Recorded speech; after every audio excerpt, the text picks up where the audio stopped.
Hello everyone, कैसे हैं आप सब। एक बार पुनः शिव कोचिंग क्लासेस पर स्वागत है। जैसा कि बच्चों आप सब लोगों ने केसो सिंपल पेपर पढ़ लिया होगा, है ना। और बच्चों इसके 4 सेट हैं और 4 सेट के सल्यूशन रिवीजन के तौर पर आपको पढ़ना चाहिए। और मैं कोशिश ये करूँगा कि इनको 4 वीडियो में, यानी 4 सेट हैं, वो 4 वीडियो में जितने भी ऑब्जेक्टिव है और जितने भी आपके 2-2 नंबर वाले क्वेश्चन, इसको रिवीजन करेंगे। रिवीजन का मतलब ये थोड़ा सा आपको सुनना है, बस आपको कुछ भी नहीं करना, ना लिखना ना कुछ करना, केवल सुनना है।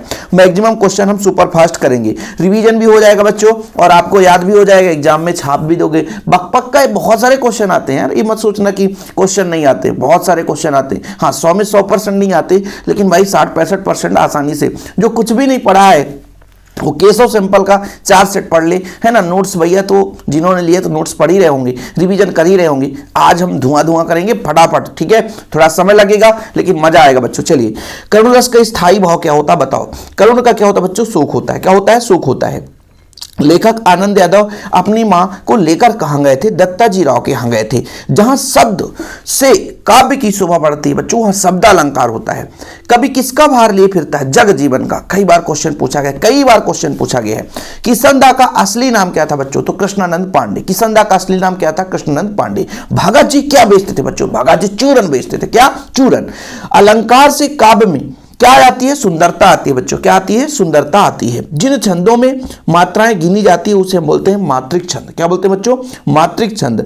नव का अर्थ है आकाश। यशोधर बाबू दफ्तर से लौटते समय रोज बिड़ला मंदिर जाते थे। भक्तिन का वास्तविक नाम लक्ष्मी था।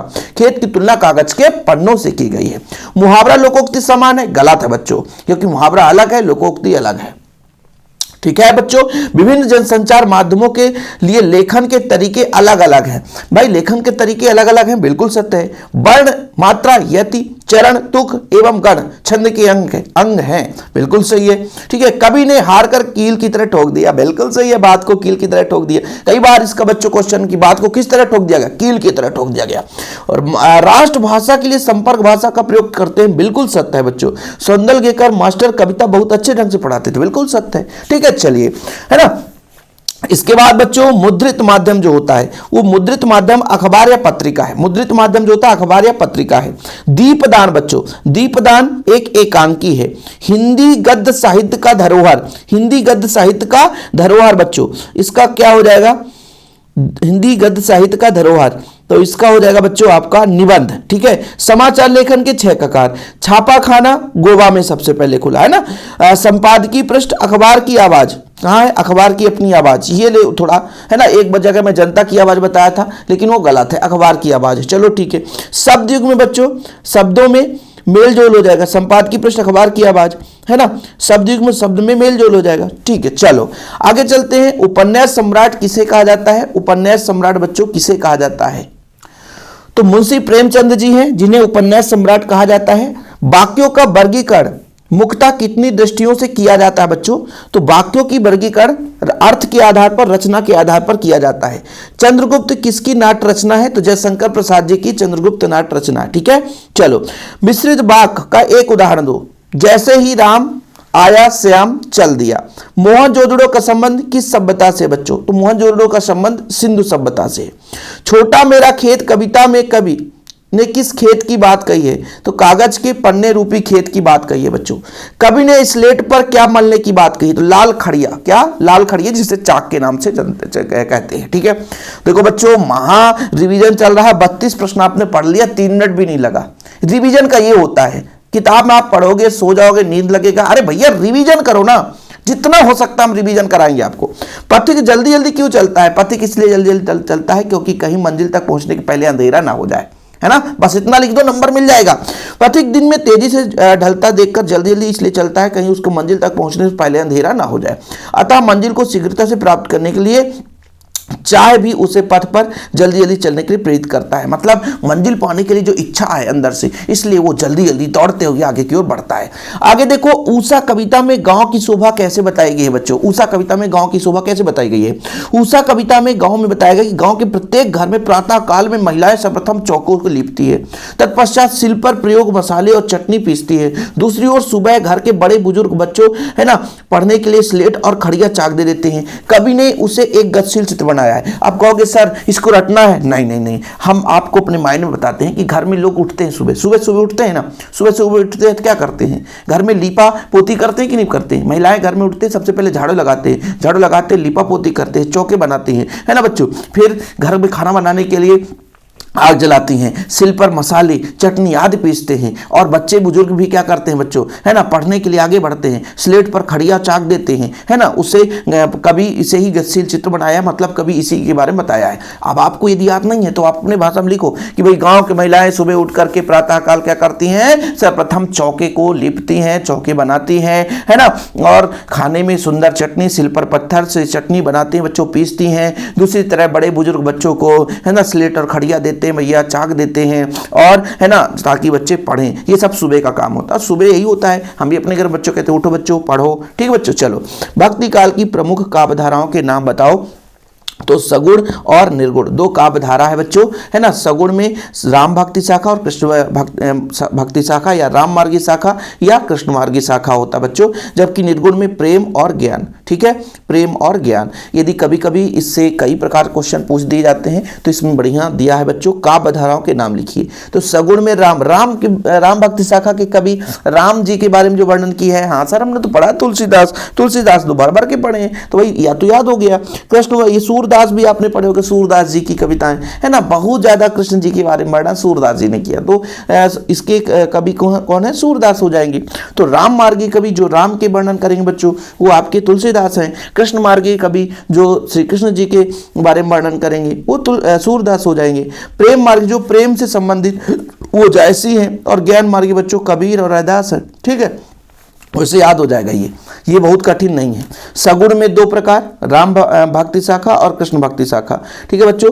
प्रेम मार्गी शाखा निर्गुण में, और ज्ञान मार्गी। तो प्रेम मार्गी में जैसी है ना, नायक नायिका के प्रेम का श्रृंगार रस का वहां पर प्रधानता रहेगी।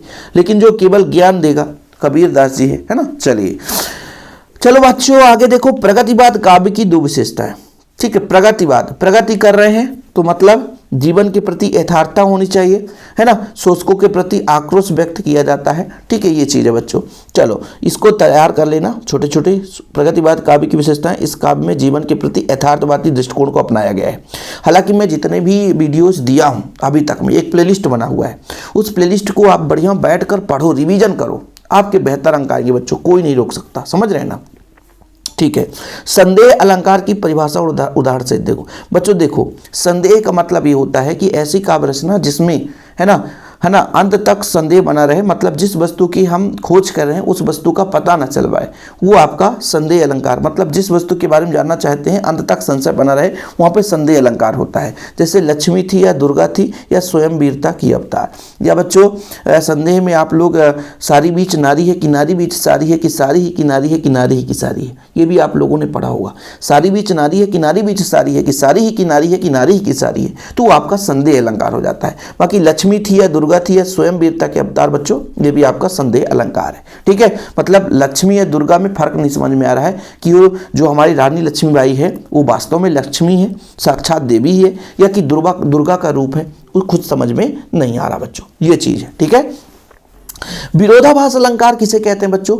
जहां किसी पदार्थ गुण या क्रिया में वास्तविक विरोध ना होते हुए विरोध का वर्णन हो। मतलब वास्तविक विरोध नहीं दिखाई दे रहा है लेकिन विरोध किया जा रहा है, देखो ना, मतलब ऐसा देखो, वास्तविक विरोध नहीं है लेकिन शब्द से विरोध लग रहा है। या अनुरागी चित्त को गति समझे नहीं कोई, ज्यों ज्यों बूढ़े श्याम रंग त्यों त्यों उज्जवल होए। या अनुरागी चित्त को गति समझे नहीं कोई, ज्यों ज्यों बूढ़े श्याम रंग त्यों त्यों उज्जवल होए। विरोधाभास अलंकार है बच्चों, जहां पे पदार्थ गुण या क्रिया में वास्तविक विरोध ना होते हुए विरोध का वर्णन होता है, वहां पर विरोधाभास अलंकार हो जाता है बच्चों। किसी को कोई प्रॉब्लम है इसमें कि मतलब जो अर्थ है उसका विरोध नहीं निकल रहा है, मतलब जब हम इसका अर्थ निकालेंगे तो विरोध नहीं होगा, लेकिन शब्द से लग रहा है कि ज्यों ज्यों बूढ़े श्याम रंग, जैसे जैसे बूढ़े कालेपन आता है ना, तो उज्जवल वो सुंदरता की ओर बढ़ते हैं। शब्द देखो ना, जो बूढ़े श्याम रंग, मतलब कालापन जितना शरीर में आएगा उतना वो सुंदर लगेगा, ऐसा हो सकता है, शब्द में तो नहीं लग रहा। लेकिन श्री कृष्ण जी के बारे में बोले हैं कि ये श्यामलता जो है बहुत ही सुंदरता को निखार करता है, ठीक है बच्चों। कोई दिक्कत कि जैसे जैसे हम श्याम होते जा रहे हैं, सामलेपन आता है, वैसे वैसे सुंदरता बढ़ती है, तो ये सही है, श्री राम कृष्ण जी के साथ सेट हो रहा बच्चों। माधुर्य गुण की भक्ति परिभाषा उदाहरण सहित बताना बच्चों। माधुर्य गुण, जहाँ पे जिस काव्य को पढ़ते समय मन पुलकित हो जाए, मधुरता आ जाए, वहां पर माधुर्य गुण होता है बच्चों। ठीक है। बतरस लालस लाल की मुरली धरी लुकाए, सौह करे भौ नहीं हंसे, देह नहीं कट जाए, देह कहीं नट जाए। देखो बच्चों बहुत सिंपल ये क्वेश्चन है। माधुर्य गुण इसको भाई हम लोग जब 12th में थे तब से याद करके आए कि बतरस लालच लाल की मुरली धरी लुकाए, सौह करे भौहन हंसे, देह कहीं नट जाए। ठीक है बच्चों। तो जिस काव्य को सुनने से मन पुलकित हो जाए, मधुरता आ जाए, हमारा शरीर एकदम उमंग से भर जाए, वहां पर माधुर्य गुण होता है बच्चों। ओज गुण में जहां मन में जोश आ जाए, है ना, जिस रचना को पढ़ करके देख कर अंदर, है ना, उमंगता आ जाए, प्रेम का भाव, देश प्रेम के भाव आ जाए बच्चों, अंदर से मतलब उत्साह और जोश अंदर से आ जाए। हर बोलो के मुंह से हमने सुनी कहानी थी, खूब लड़ी मर्दानी हुए तो झांसी वाली रानी थी। बुंदेले हर बोलो के मुंह से हमने सुनी कहानी थी। और भाई अपने देश के प्रति यदि कोई भी मान लीजिए भारत देश के युद्ध के बारे में, सेना के बारे में ऐसे कोई बोल दे तो अंदर जोश आ जाता, काश हम भी होते और सर धड़ से अलग कर देते। सीधा सीधा आता ना अंदर जोश। तो जिस काव्य रचना को पढ़कर हमारे अंदर जोश उत्पन्न हो जाए, वहां पे बच्चों ओज गुण आ जाता है, वीरता का गुण उत्पन्न हो जाए, है ना, अपने अंदर एकदम उत्साह आ जाए, है ना, तो वहां पे बच्चों ओज गुण होता है। बुंदेले हर बोलों के मुंह से हमने सुनी कहानी थी, खूब लड़ी मर्दानी वह तो झांसी वाली रानी थी। भक्तिन पाठ के आधार पर भक्तिन के स्वभाव की 2 विशेषताएं बताना बच्चों। भक्तिन पाठ के आधार पर भक्तिन के स्वभाव की 2 विशेषताएं बताओ। भक्तिन कैसी थी? देसी थी भैया, साधारण व्यक्ति थी, परिश्रमी थी, मतलब ससुराल में भी बहुत काम करती थी और जाकर के लेखिका के घर में भी कार्य करती थी। तो भक्तिन एक साधारण व्यक्तित्व था और परिश्रमी थी। ठीक है बच्चों, ये 2 आप लोगों को हमेशा के लिए याद हो जाएगा कि भक्तिन कैसी थी, एक साधारण व्यक्ति थी और परिश्रमी थी। भक्तिन साधारण व्यक्ति का मतलब अपने गांव के आंचलिक भाषाओं पर, है ना, बात करती थी, अपने गांव के कामकाज पर ध्यान देती थी, वो जाकर देहाती ही रही बल्कि शहरी नहीं बनी, है ना। परिश्रमी महिला थी, अपने खेत का भी कामकाज करती थी, अपने ससुराल में भी पूरा कामकाज करती थी, फिर जाकर के लेखिका के घर में भी उनकी सहायता करती थी। इसलिए भैया ये आपकी परिश्रमी थी। ठीक है बच्चों, किसी को कोई प्रॉब्लम? बाजार का जादू चढ़ने और उतरने पर मनुष्य पर क्या असर पड़ता है बच्चों? बाजार का जादू चढ़ने पर मनुष्य बाजार की आकर्षक वस्तुएं देखकर जिन वस्तुओं को जरूरत नहीं है उन्हें भी खरीद लेता है। इसके विपरीत जब मनुष्य का बाजार का जादू का प्रभाव उतरने लगता है तब उसे खरीदी हुई वस्तुएं अनावश्यक लगने लग जाती है। ऐसा होता है ना आपके साथ कि आपने मेला गया है, मेला में बढ़िया बढ़िया सामान खरीद रहे हैं, भैया कोई दिक्कत नहीं, लेकिन जब घर आए तो घर में पूछे कैसा है, मम्मी बोली बेटा किसी काम का नहीं है, ये कोई काम का नहीं है, इसके क्या करोगे? अंदर से आया वो हो मेरे 200 रुपए चले गए। इसका मतलब है बाजार का जादू उतर गया है ना। अब बाजार का जादू चढ़ा था, हमने पैसे लेकर गए थे, हमारा मन खाली था, हमारा जब मन खाली था तो हम किसी प्रकार से कोई भी चीज खरीद कर ले आते हैं। इसलिए तो कहते हैं बाजार कब जाना चाहिए? जब मन भरा हो। मन भरा का मतलब एक उद्देश्य हो, उद्देश्य का मतलब है कि हमें क्या चीज खरीदना है, तभी बाजार जाकर के उन चीजों को खरीदो। जब मन खाली रहता है तो बाजार में कोई भी चीज हमको आकर्षक दिखने लग जाती है। जब कोई भी चीज आकर्षक दिखने लग जाती है तो हम कुछ भी खरीद लेते हैं और कुछ भी खरीद कर घर ले आते हैं जिसका उपयोग नहीं होता। इसलिए तो कहते हैं कि बाजार में जाने से जब आकर्षक वस्तुओं को देखते हैं जिसकी जरूरत नहीं रहती और उसे खरीद लेते हैं, इससे कहते हैं बाजार का जादू चढ़ना। और लेकिन जब वही घर में आकर के उस वस्तु का कीमत नहीं समझते हैं, उस वस्तु को हम बेकार समझने लग जाते हैं, अनावश्यक चीज समझने लग जाते हैं, तब उसे हम बोलते हैं बच्चों बाजार का जादू ये उतरने का असर पड़ने लग गया है। बताओ किस बच्चे को कोई प्रॉब्लम हो तो बताओ भैया, लाइक करके वीडियो को शेयर कर दो यार। मैं आपसे वादा करता हूं कि शिव सर अंतिम दम तक आपके साथ है और रहेंगे, बस प्यार सपोर्ट बना रहे बच्चों। इसके बाद आगे देखते हैं बच्चों नाटक और एकांकी में अंतर। देखो बच्चों, एकांकी में एक अंक होगा और नाटक में कई अंक होंगे। एक तो अंतर ये हो गया, एकांकी शब्द से अर्थ निकालो, एकांकी मतलब एक अंक, नाटक मतलब बच्चों कई अंक, सीधा है। तो यदि जब कई अंक है तो इसमें पात्रों की संख्या अधिक होती है, इसमें पात्रों की संख्या कम होगी। नाटक का रूप बड़ा होगा, एकांकी का रूप छोटा होगा। 3 अंतर आपसे बन जाएगा, ज़्यादा टाइम पास करने की जरूरत नहीं है बच्चों। किसी को कोई प्रॉब्लम है ना? नाटक में कई अंक होते, एकांकी में एकमात्र होगा, इसमें पात्रों की संख्या अधिक, पात्रों की संख्या कम होगी। नाटक का आकार बड़ा होता है, एकांकी का आकार छोटा होता है। संस्मरण और रेखा चित्र में अंतर बच्चों। संस्मरण मतलब स्वयं की स्मरण की अनुभूति है, रेखा चित्र मतलब एक सांकेतिक आधार पर चित्रण है बच्चों। संस्मरण में लेखक तटस्थ नहीं रहता है, आत्मीयता अपने भाव को व्यक्त कर देता है, लेकिन बच्चों रेखा चित्र में व्यक्ति तटस्थ रहता है। मैंने एक वीडियो बनाया था जिसमें जितने भी अंतर हैं हिंदी के वो पूरा मैंने कंप्लीट कराया था। जिन बच्चों ने नहीं देखा है तो प्लेलिस्ट बना हुआ, बताया ना बच्चों, प्लेलिस्ट हमने इसलिए बना दिया है, प्लेलिस्ट इसलिए हमने बना दिया है ताकि आप लोग जितने भी हमारे वीडियो हैं जा कर के प्लेलिस्ट में देखो भैया, प्लेलिस्ट में देखो, फटाफट जा कर के देखो और तैयारी करो, फटाफट जाकर देखो, तैयारी करो बच्चों, समझ रहे हो ना।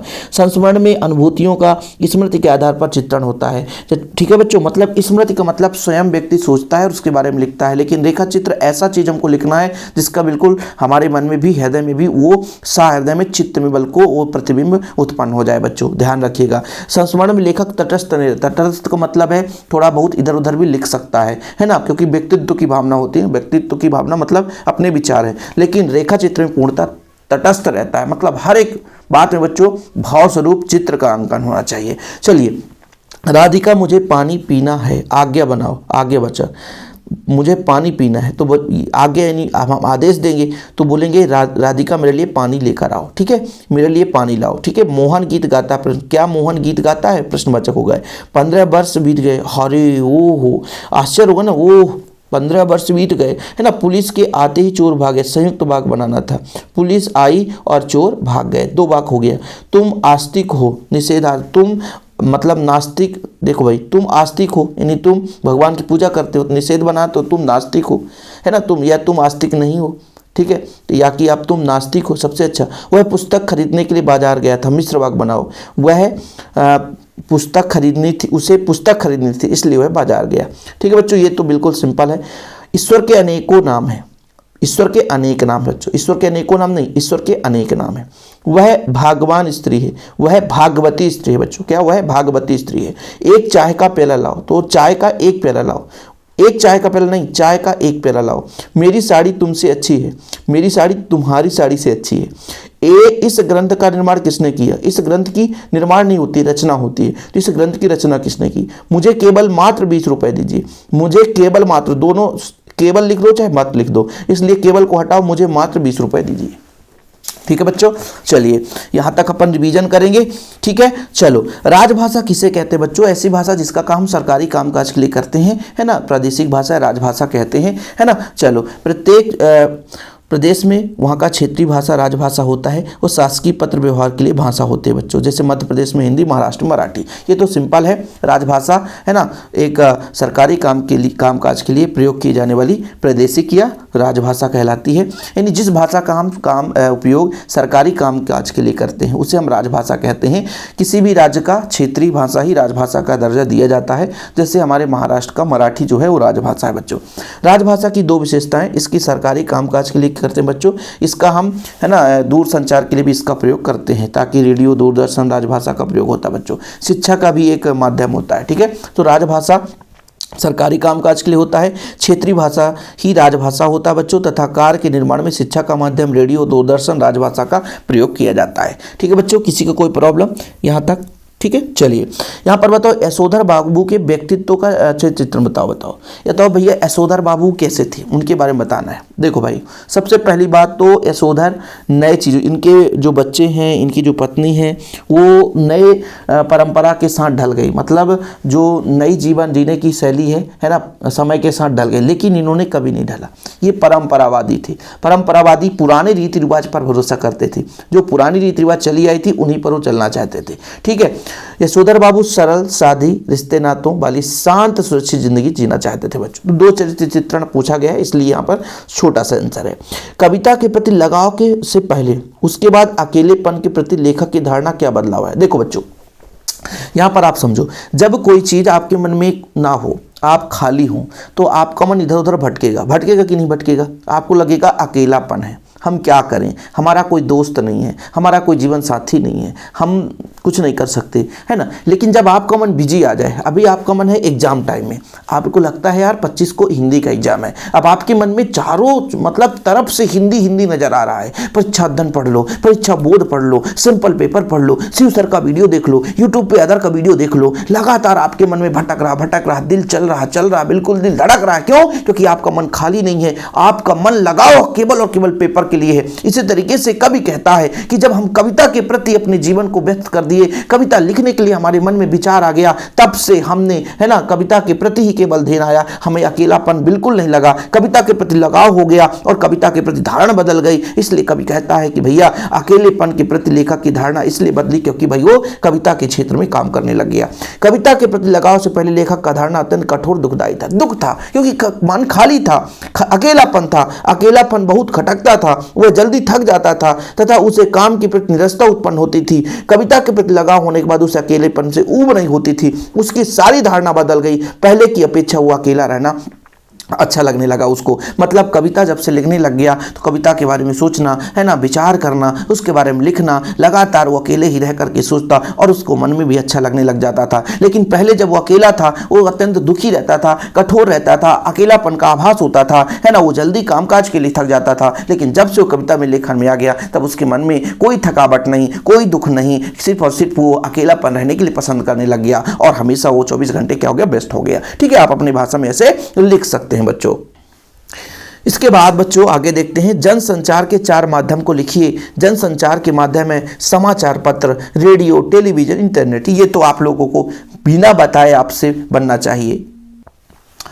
इसके बाद हम बात करते हैं बच्चों इंटरनेट पत्रकारिता के बारे में। इंटरनेट की पत्रकारिता मतलब इंटरनेट के माध्यम से सूचनाओं को पहुंचाना ही इंटरनेट पत्रकारिता कहलाती है। इंटरनेट पत्रकारिता 2 प्रकार की होती है, एक तो जो सूचना हमें इंटरनेट के माध्यम से प्राप्त होता है, दूसरा जो सूचना बच्चों जिसे संवाददाता इंटरनेट के माध्यम से, है ना, जैसे ईमेल करके एक स्थान से अपने मतलब मुख्य जो समाचार केंद्र है वहां तक पहुंचाता है। बच्चों आप लोगों को पता है ना कि एक जैसे मान लीजिए न्यूज आप देख रहे हो, आपको कोई न्यूज भेज रहा है, वो कहां से भेज रहा है, दिल्ली से। जैसे जी न्यूज देख रहे हो यूट्यूब पे ही, वो न्यूज कहां से आ रहा है, दिल्ली से आ रहा है। और आपके पड़ोसी गांव में भी कोई घटना घटित हुआ तो वो भी दिल्ली तक गया होगा, तब से दिल्ली से रिले हुआ, तो उसको भी हम संवाददाता के माध्यम से देखते हैं कि संवाददाता उसे उस न्यूज को दिल्ली तक भेजा है, तब हमारे यहाँ तक मोबाइल में आया है, डायरेक्ट उससे नहीं भेजा। तो इंटरनेट पत्रकारिता बच्चों ऑनलाइन लेखन प्रक्रिया है ना। इंटरनेट के माध्यम से चाहे वो पत्र लेखन हो चाहे टेलीविजन हो बच्चों, है ना, तो ऑनलाइन साइबर के माध्यम से, है ना, जिसे वेब पत्रिका भी कहते हैं बच्चों, है ना, ये सारी चीज़ें मतलब एक प्रकार से इंटरनेट के माध्यम से सूचनाओं को पहुंचाना ही इंटरनेट पत्रकारिता कहलाती है। ये 2 प्रकार से होता है बच्चों, एक तो जो हम इंटरनेट के माध्यम से सूचना प्राप्त करते हैं, दूसरा एक संवाददाता जो इंटरनेट के माध्यम से ईमेल के जरिए, है ना, जो सूचना केंद्र होता है वहाँ तक पहुँचाता है। ये चीज़ हो गया बच्चों। किसी को कोई प्रॉब्लम, पूरा रिविजन मजा आया। अब बच्चों ये तुलसीदास कवि की जो रचनाएं हैं इसको रिवीजन नहीं करेंगे, इसको अलग से सेपरेट वीडियो बना देंगे। आप चिंता ना करें, अंत तक आप बने रहेंगे ना तो मैं गारंटेड कहता हूं कि आपके लिए बल्ले बल्ले हम करेंगे।